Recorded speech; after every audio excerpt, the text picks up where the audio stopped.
Alright, so this video is really just going to be for the people who have been hardcore members of the live chats that have went on for the last year or so, and Spud, one of the captains of those live chats, getting the notifications and everything now, wants no part of being a moderator though, which I understand, but for Spud, his journey began May 16th, 1967. One day after my birthday of May 15th. Not 1967 for this guy, though, however. You know, he's the head geezer in charge. I'm not quite that far along yet. Claymont, Delaware is where it took place.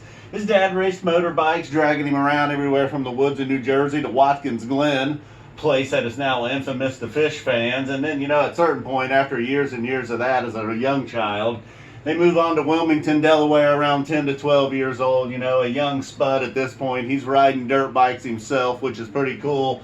But what is not cool is a young Spud was also collecting old beer cans, and he had himself a metal detector. And, you know, if you go real deep on this channel, I videotaped a couple of metal detector guys one time. I mean, not the coolest activity. I mean, really, if we got our first red flag here, I'm not going to draw a red flag, but we got a nerd alert right here, you know. This was the first sign, you know, maybe we'll just give us a red flag. See, that's our red flag. This is our first red flag right here. I mean, metal detector guy, even though he's a kid, I'll cut him some slack. But, you know, and exactly, you know what he found. He found a bunch of old rusty screws and shit. You know, don't worry about what he found. I know Spud will probably tell you he found some treasures. No, he didn't. He found a bunch of rusty caps, just like those guys in that soccer field I saw. These guys were looking around, and never mind those guys in that soccer field. But so at some point, Spud kind of outgrows. He gets tired of finding old Pepsi caps and whatnot. He's got enough bolts to last him a lifetime. A couple of nuts in there. So he gets onto some cool music right here at stage 3 of young Spud's life. He's listening to bands like Led Zeppelin, Pink Floyd. Woody B could appreciate that, of course. And then it doesn't take long. Later on, he's got him a job. He's working at a gas station, kicking through life. A couple of hippies roll through town. Something's wrong with their car. Spud's working there. I don't know if it's full service or what. But anyhow, they were screwed. They give Spud the tickets. He's 17 years old. He's going to his first Dead show. You know, well, I'm sure he's still respected and liked bands like Zeppelin and Floyd. It was all Dead and Jerry at this point. He gets kicked out of his house. And look, you know, while I normally wouldn't condone kicking your 17-year-old kid out of the house, I almost got it up there. Look at that. That's a pretty good kick. I wouldn't condone that in most cases, but look, he's got a metal detector. He's working at a gas station. He's going to see the Grateful Dead.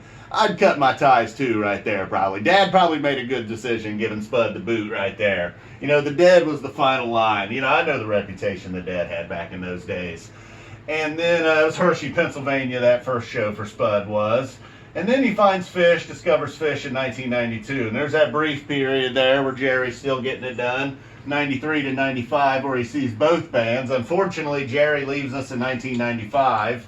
And that takes us over here to Spud 4.5. Apparently, Spud has to have 2 favorite bands. He just couldn't go full in on Fish.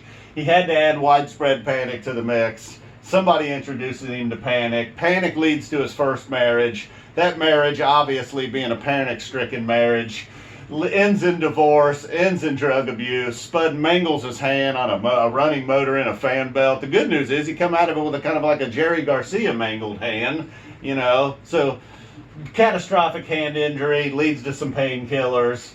An already horrible marriage. Well, I shouldn't say it was a horrible marriage, but a rocky panic.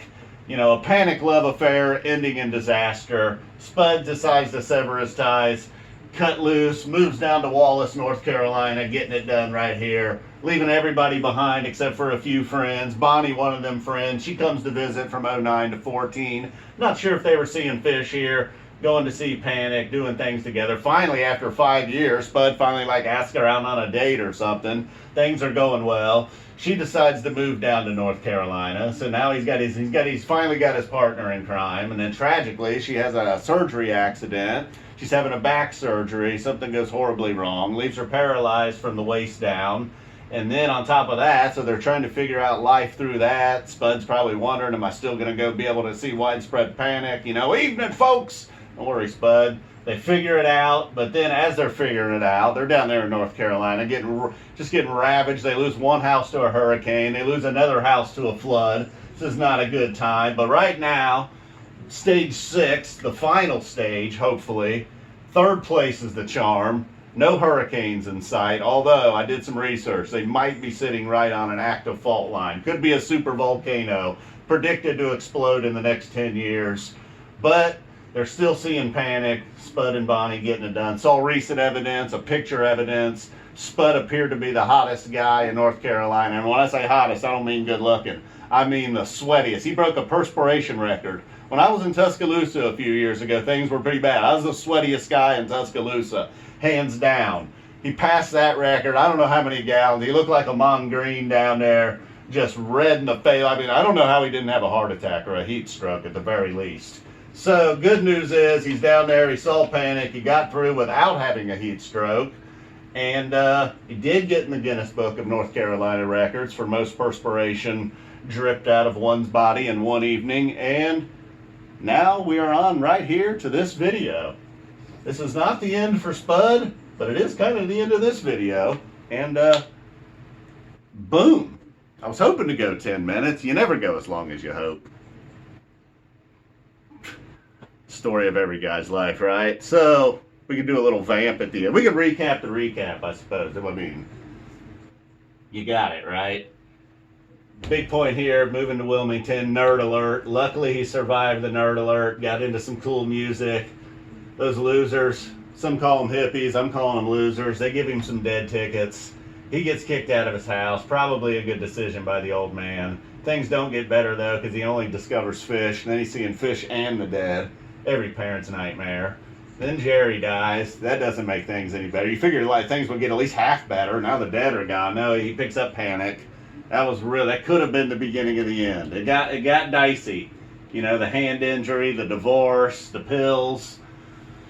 But he got out of it. He lands in Wallace. Probably a big Rusty Wallace fan. Are you a big Rusty Wallace fan, Spud? Is that why you chose Wallace, North Carolina? I don't know. I was thinking Wilmington earlier, but that was Wilmington, Delaware. It was Wallace, North Carolina. I may have said the hurricane in Wilmington, North Carolina. If I did, I apologize. Kid from my high school went to UNC Wilmington. He was a baller. The tragic accident, the hurricanes. I mean, it's just not looking good. You know, you thought you were out of the woods here. You survived the divorce and the hand injury and the drugs. Don't mean to keep dwelling on that, but let's be honest. You know, we're at least getting a box around that. Jeez. It's rough times. We can only laugh about it now because he survived it. It's getting dicey again. You know, some people would have given up through all of this. Can't be easy. It's not easy. But they persevered. They're now sitting on an active volcano, sweating his balls off at widespread panic. Take your pants off, man. Be like, Spud, why'd you take your pants off? Well, because my balls was hot. That's why. Shout out to Derek Lewis. I had some line in there about Spud. I forget though. Can't remember. Had something to do with the dork phase. Maybe this is when they started calling him Spud. Because why not? I mean, fucking dork's got a metal detector. He's out there picking up rusty Pepsi cans. Did you get shots, dude? Did you at least get a tetanus shot, you little weirdo? Alright, guys. Boom. I love you, Spud. Thanks for always being a big fan. See you on tour. Or couch tour, that is. He's the head geezer in charge. I'm still the head chomper in charge. Don't you forget it. Boom. I'm fired up, man. A couple weeks ago, I was like, I'm done with all this, man. I can't handle it. I'm fired up. I am ready for a show. I wish Fish was playing tonight. I'm ready to stomp some chompers and recap some shows.